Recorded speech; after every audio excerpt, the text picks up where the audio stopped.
From the Detroit Free Press, I'm Brian Todd with today's Voice Briefing. It's Monday, June 10, 2024. This is Kylie Martin for the Detroit Free Press.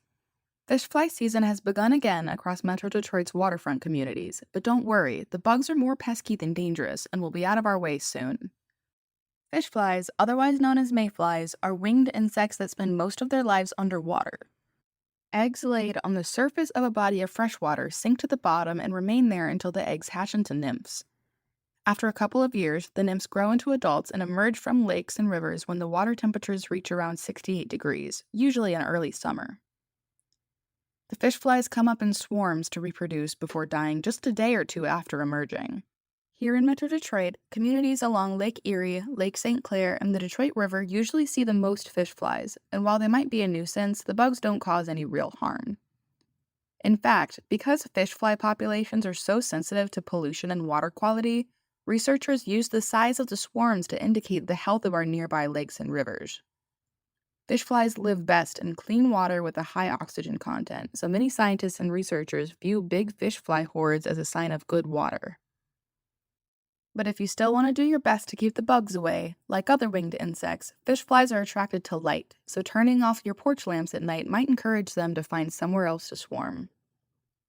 I'm Frank Witzel with the Detroit Free Press. After years and thousands of dollars of buying lighting from Rose Electrical in Livonia, the Getz family walked in the store Tuesday to make what was probably their last purchase there, a new and deeply discounted ceiling fan for a home office. "We bought almost every lighting fixture we've changed in our house from here," said Jackie Getz, 45, of Livonia, as she looked up at various fans. "We redid a bathroom, dining room, kitchen light, ceiling fan, and the basement too." But the local family-owned business, which is more than 80 years old, is closing. It's a lamentable decision, workers and longtime customers like Getz said. It also is part of what seems to be a larger trend in America. By Tuesday afternoon, workers had hung red, white, and blue signs in the front windows, and customers seeking to take advantage began coming in and out at a brisk pace, saying their goodbyes and then walking out for the last time.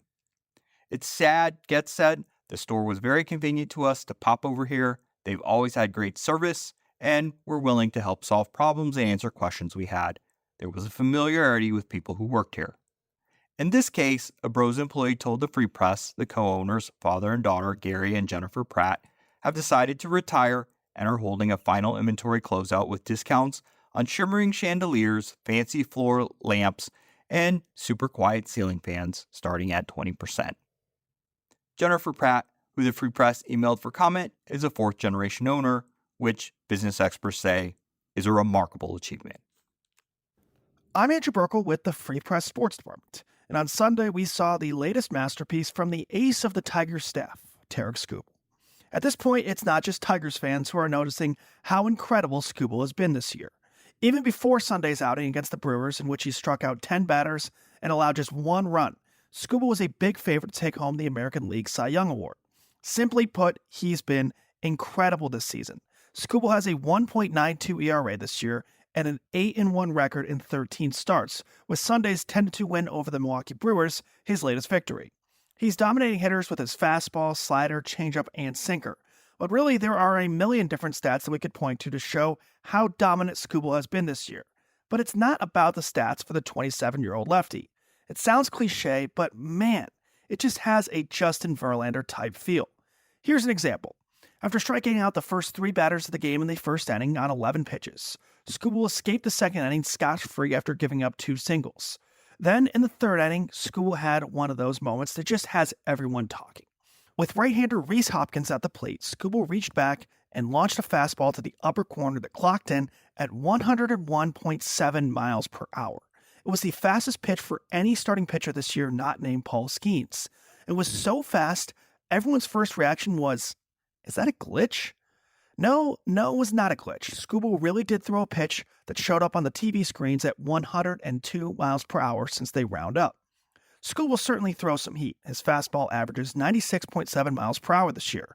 But this was on a whole nother level and was yet another example of why every time Skubal takes the mound, it is really must-see TV. Find more from the Detroit Free Press on freep.com. That's freep.com. Thanks for listening, and you'll hear more from us tomorrow.